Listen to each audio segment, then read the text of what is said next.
Button दबाओ जो बहना करा चाहिए, तो बसपा के साथ आइए। जो बहना करा चाहिए तो बसपा के साथ आइए। नीले झंडे को उठाओ, बहना संग बढ़ते जाओ। जो बहना करा चाहिए तो बसपा के साथ आइए। सरकार बसपा की चाहिए। दीपक मेहरा जिंदाबाद जिंदाबाद जिंदाबाद। दीपक मेहरा जिंदाबाद जिंदाबाद जिंदाबाद। बहुजन समाज पार्टी जिंदाबाद जिंदाबाद जिंदाबाद। बहुजन समाज पार्टी जिंदाबाद जिंदाबाद।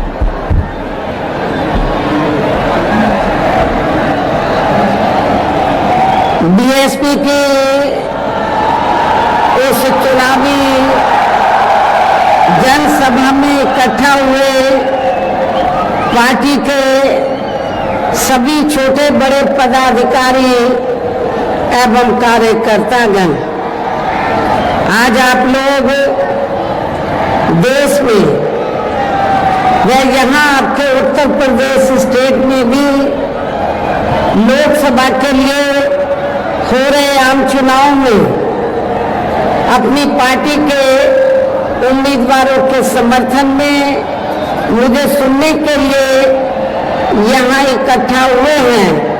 तो उसके लिए मैं आप सभी लोगों का हार्दिक दिल से आभार प्रकट करती हूँ।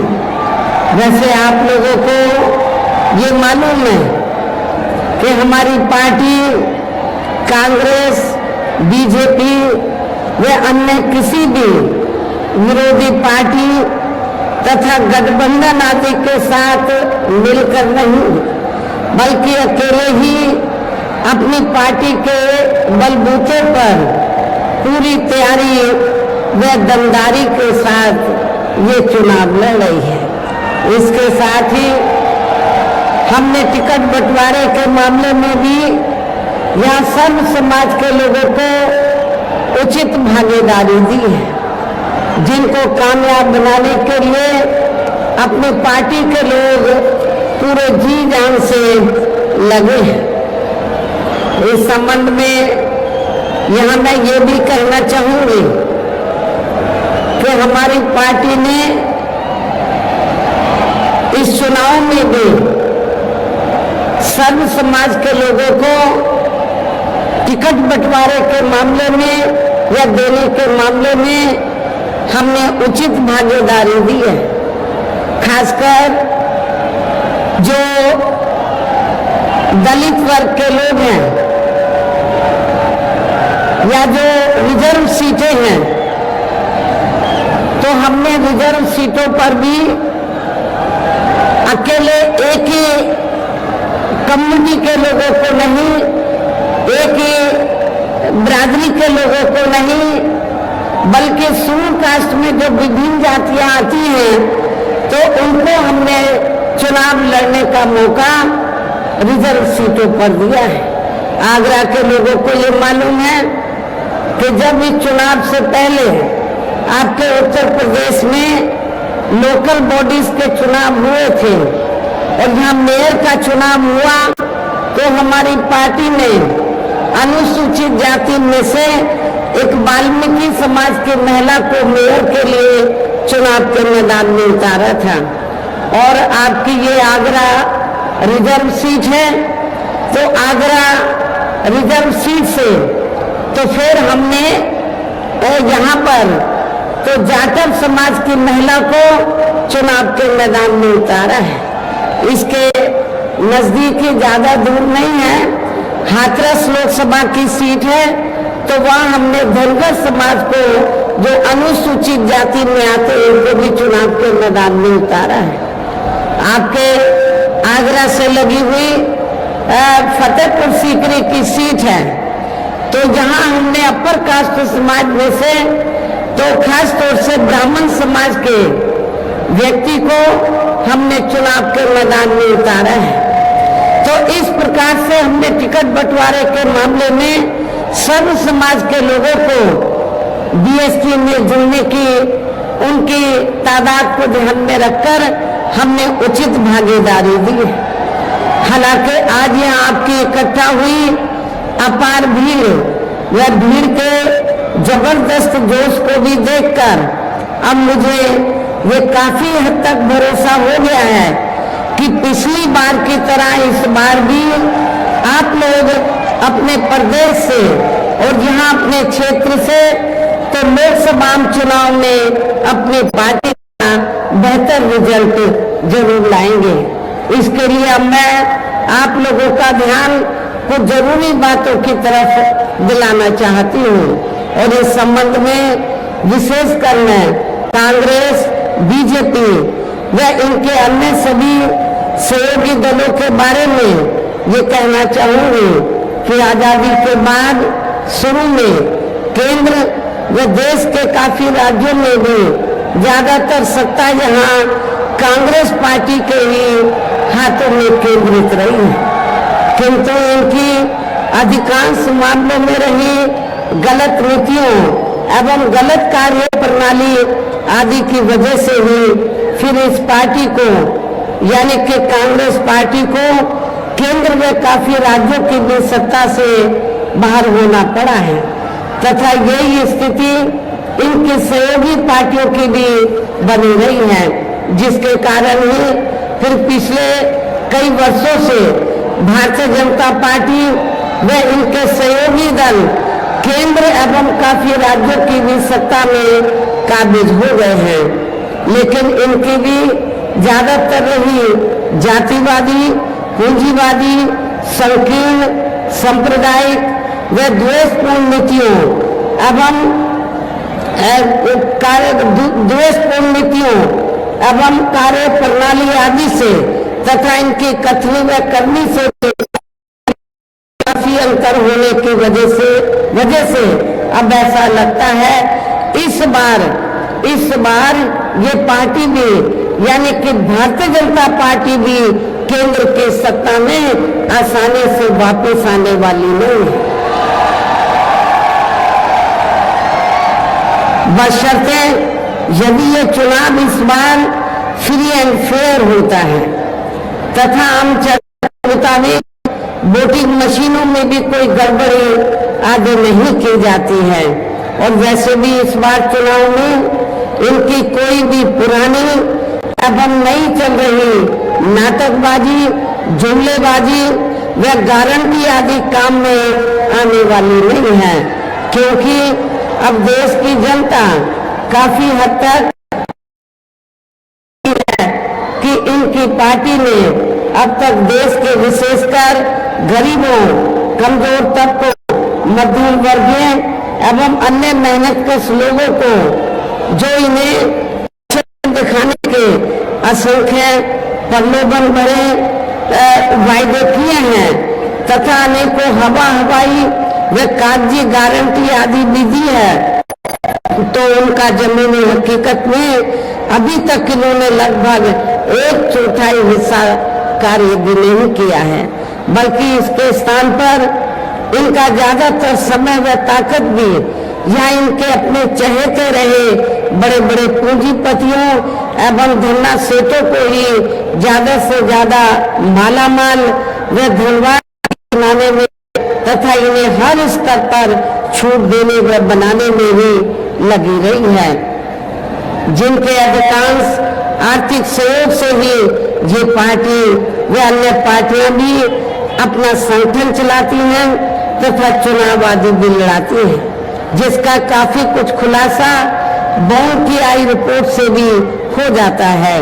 इसके साथ ही अब ऐसा लगता है कि कांग्रेस पार्टी की तरह ही बीजेपी ने भी केंद्र की तमाम सरकारी जांच एजेंसियों का ज्यादातर राजनीतिकरण ही कर दिया है। इसके अलावा देश के किसान वर्ग भी वर्तमान बीजेपी की सरकार में शुरू से ही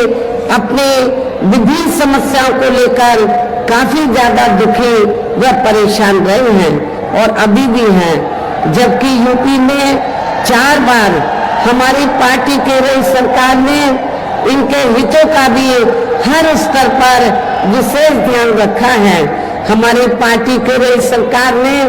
तो किसानों को खेती करने के लिए समय पर इनको सस्ते साधन उपलब्ध कराए और इसके साथ ही तो इनकी फसल का भी हमारी सरकार ने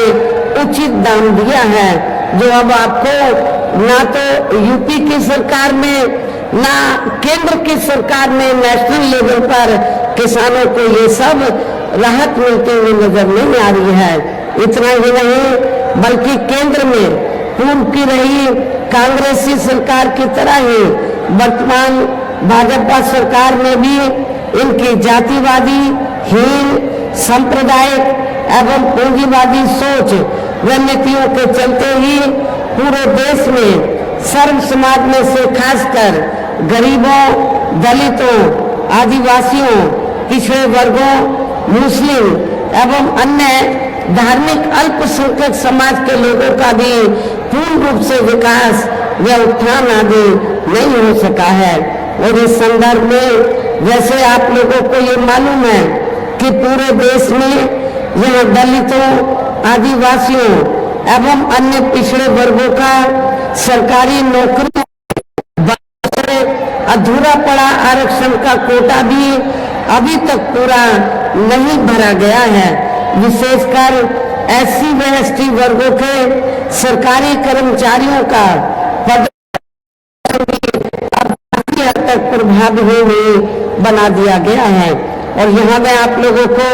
ये भी बताना चाहती हूँ, जब यहाँ समाजवादी पार्टी की सरकार थी तो समाजवादी पार्टी की सरकार ने SC व ST वर्गों के सरकारी कर्मचारियों का पदोन्नति में जो आरक्षण है इसको पूरे तौर से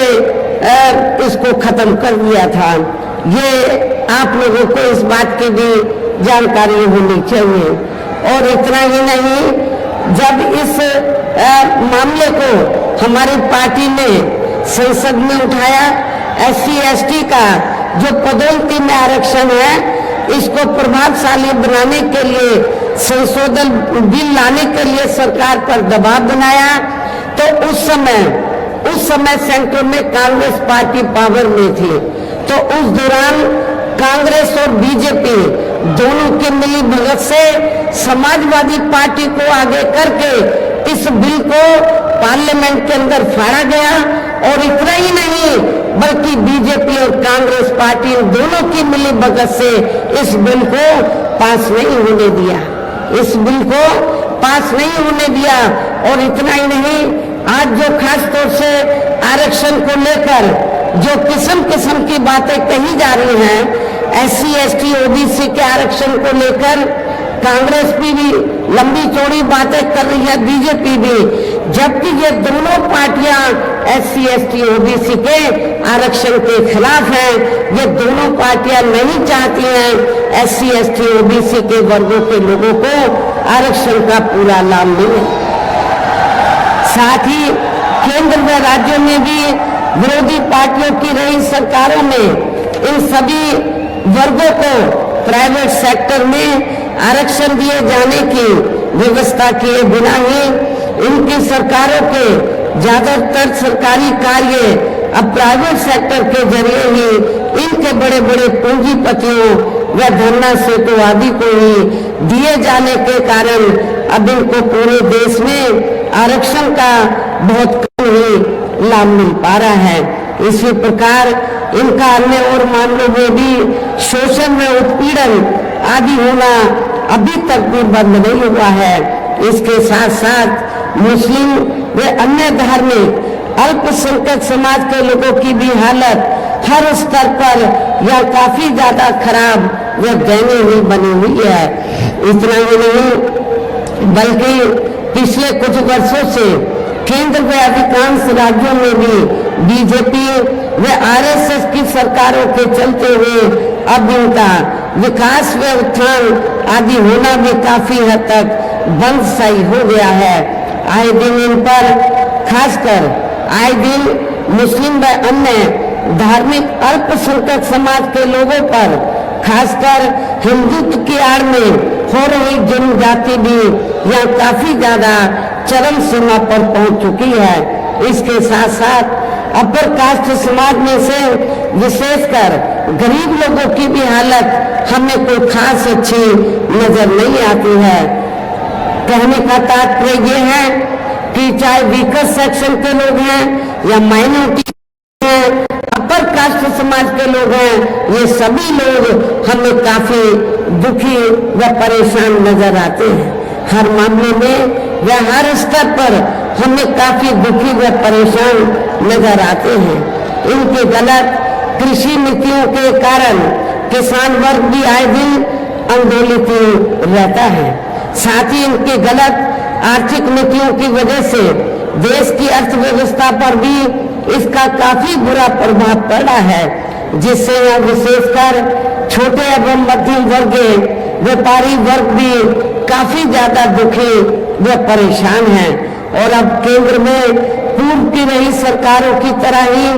वर्तमान भाजपा सरकार ने भी यहाँ पूरे देश में गरीबी, बेरोजगारी एवं महंगाई आदि भी लगातार काफी ज्यादा बढ़ रही है। देश में हर स्तर पर फैला भ्रष्टाचार भी अभी तक खत्म नहीं हुआ है। साथ ही अपने देश की सीमाएं भी अभी तक पूरे तौर से सुरक्षित नहीं है। ये भी बड़ी चिंता की बात है। ऐसे में अब आप लोगों को देश में हो रहे लोकसभा आम चुनाव में बीजेपी, आप लोगों को आम चुनाव में कांग्रेस, बीजेपी व इनके सहयोगी पार्टियों को भी केंद्र की सत्ता में आने से जरूर रोकना है, जिनकी गलत नीतियों व गलत कार्य प्रणाली आदि को आप लोग काफी हद तक आजमा ले चुके हैं। ऐसी स्थिति में अब ये विरोधी पार्टियां इस चुनाव में भी किस्म किस्म के साम, दाम, दंड भेद आदि अनेकों हथकंडे इस्तेमाल करके केंद्र की सत्ता में आने की भी पूरी कोशिश में लगे हैं, जिनसे अपने पार्टी के लोगों को हर स्तर पर काफी ज्यादा सावधान रहना है। और इस मामले में विरोधी पार्टियां अपने अपने पक्ष में हवा बनाने के लिए खासकर मीडिया, ओपिनियन पोल व सर्वे आदि का जो बड़े पैमाने पर इस्तेमाल कर रही हैं, तो उससे भी अपनी पार्टी के लोगों को बिल्कुल भी गुमराह नहीं होना है। इसके साथ ही विरोधी पार्टियों के विभिन्न रूपों में जारी किए गए इनके हवाई व प्रलोभन भरे चुनावी घोषणा पत्रों एवं वायदों आदि के बहकावे में भी अपने पार्टी के लोगों को कतई नहीं आना है, जिन्हें ये पार्टियां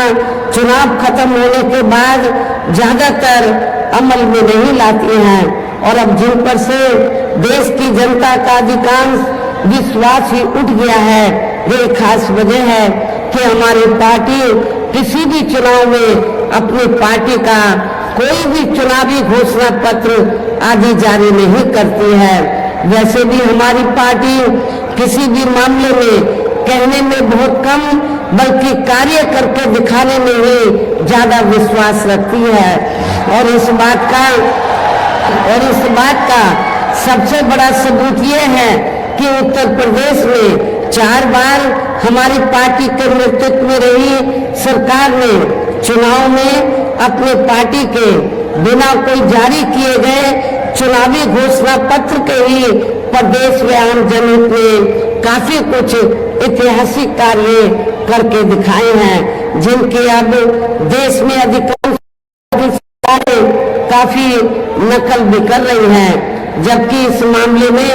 हमारी पार्टी का ये कहना है कि यदि इन पार्टियों के स्थान पर केंद्र में हमें अपनी पार्टी की सरकार बनाने का मौका मिलता है, तो तब फिर हमारी पार्टी की बनी सरकार केंद्र में यहाँ अब तक रही सभी विरोधी पार्टियों की सरकारों की तरह केवल हवाई व कागजी कार्य आदि नहीं करेगी, बल्कि उत्तर प्रदेश की तरह ही जमीनी हकीकत में ठोस कार्य करके दिखाएगी। और इस संदर्भ में खासकर मैं ये कहना चाहूंगी, केंद्र द्वारा देश में पिछले कुछ समय से अति गरीब परिवारों को अस्थायी तौर पर फ्री में जो थोड़ी सी खाद्य सामग्री दी जा रही है तो उससे इनका स्थायी तौर पर भला होने वाला नहीं है। और आप लोगों को ये मालूम है कि जब यहाँ असेंबली का चुनाव हुआ तो असेंबली के चुनाव में भी और अब लोकसभा चुनाव में भी पूरे देश के अंदर तो जो सर्व समाज में से जो गरीब लोग हैं जिनको उन्होंने फ्री में थोड़ा राशन आदि दिया है, खाद्य सामग्री आदि दी है, तो उसके एवज में तो ये उन्होंने असेंबली के चुनाव में भी लोगों को गुमराह करने के लिए और अब लोकसभा चुनाव में भी तो बीजेपी और आरएसएस के लोग तो अपने कंधे पे थैला टांग कर तो गाँव में घूम रहे हैं और क्या कह रहे हैं कि देखो श्री नरेंद्र मोदी जी ने तो आपको फ्री में राशन दिया है, तो आपके ऊपर मोदी जी का बहुत कर्ज है, तो आप कर्ज के रूप में तो आप ये जो कर्ज है तो इस चुनाव में आपको अदा करना है, वोट के रूप में बीजेपी को वोट देकर आपको ये कर्ज अपना अदा करना है। लेकिन मैं अपने ऐसे सभी लोगों को, गरीब लोगों को ये कहना चाहती हूँ कि वर्तमान में केंद्र की जो भाजपा सरकार ने जो गरीब लोगों को थोड़ा जो फ्री में राशन आदि दिया है तो ये कोई बीजेपी ने अपनी जेब से नहीं दिया है, श्री नरेंद्र मोदी जी ने अपनी जेब से नहीं दिया है, बल्कि आप लोग जो यूपी गवर्नमेंट को या केंद्र की सरकार को जो भी टैक्स देते हैं उस टैक्स के पैसे से, टैक्स तो आपका है, टैक्स जनता देती है, तो जो पैसा आप लोग टैक्स के रूप में देते हैं उस पैसे से ये राशन दिया जा रहा है। इसमें बीजेपी का कोई एहसान नहीं है और ना ही श्री नरेंद्र मोदी जी का इनका कोई एहसान नहीं, कोई कर्ज नहीं है, आप लोगों का ये पैसा है, आप लोगों ने टैक्स के रूप में इसको दिया, तो इसलिए आप लोगों को ये नहीं सोचना है कि हमने उनका नमक खाया है, ये नमक तो आप ही लोगों का है, आप लोगों ने टैक्स दिया, उससे आप लोगों को ये फ्री में राशन आदि दिया गया है, तो इनके बहकावे में आप लोगों को कतई भी नहीं आना है। ये भी मैं और वैसे भी ये जो गरीब लोग हैं वैसे भी इनकी ये जटिल समस्या देश में हर हाथ को काम देने से ही केवल दूर हो सकती है, जिसकी तरफ हमारी पार्टी की बनी सरकार विशेष ध्यान देगी। साथ ही देश में पिछले काफी वर्षों से आए दिन बढ़ रही गरीबी, बेरोजगारी व महंगाई आदि से भी जनता बहुत ज्यादा दुखी व परेशान है, जिसे भी आर्थिक नीतियों में तब्दीली करके जरूर दूर किया जाएगा। धर्म की भी आड़ में पिछले कुछ वर्षों से खासकर मुस्लिम समाज के लोगों का द्वेष की भावना से जो इनका काफी ज्यादा शोषण व उत्पीड़न आदि किया जा रहा है, तो उसे भी जरूर रोका जाएगा। और ये सब हमने अपनी यूपी की नई सरकार में करके भी दिखाया है। हमने उत्तर प्रदेश के अंदर कोई भी दंगा फसाद नहीं होने दिया है। इसके अलावा हमने यूपी में सर्व समाज में से गरीब एवं बेरोजगार लोगों को बेरोजगारी भत्ता आदि न देकर उन्हें बड़ी तादाद में रोटी रोजी के साधन भी उपलब्ध कराए हैं, जो अब ये कार्य भी अधिकांश ठंडे पड़े हैं, जिनको फिर सरकार बनने पर, केंद्र में सरकार बनने पर प्राथमिकता दी जाएगी। अर्थात देश में इस समय हो रहे लोकसभा चुनाव में विरोधी पार्टियों के जारी किए गए उनके हवाई व प्रलोभन भरे चुनावी घोषणा पत्रों आदि के बहकावे में अब यह खासकर देश के अति गरीबों, मजदूरों, बेरोजगारों एवं अन्य मेहनतकश लोगों को बिल्कुल भी नहीं आना है। और अब उन्हें ऐसे सभी विरोधी पार्टियों की हर हालत में ऐसी सभी विरोधी पार्टियों को हर हालत में केंद्र की सत्ता में आने से जरूर रोकना है, जिनके कथने व करने में काफी अंतर है तथा जिन्हें ये लोग वर्षों से आजमा भी चुके हैं। ऐसे में अब मेरा यही कहना है कि आप लोगों को अपने खुद के व अपने प्रदेश व क्षेत्र के तथा देश के भी हित में अपने वोटों को यहाँ कांग्रेस, बीजेपी व अन्य विरोधी पार्टियों को न देकर केवल अपनी एकमात्र हितैषी पार्टी बहुजन समाज पार्टी को ही देना है।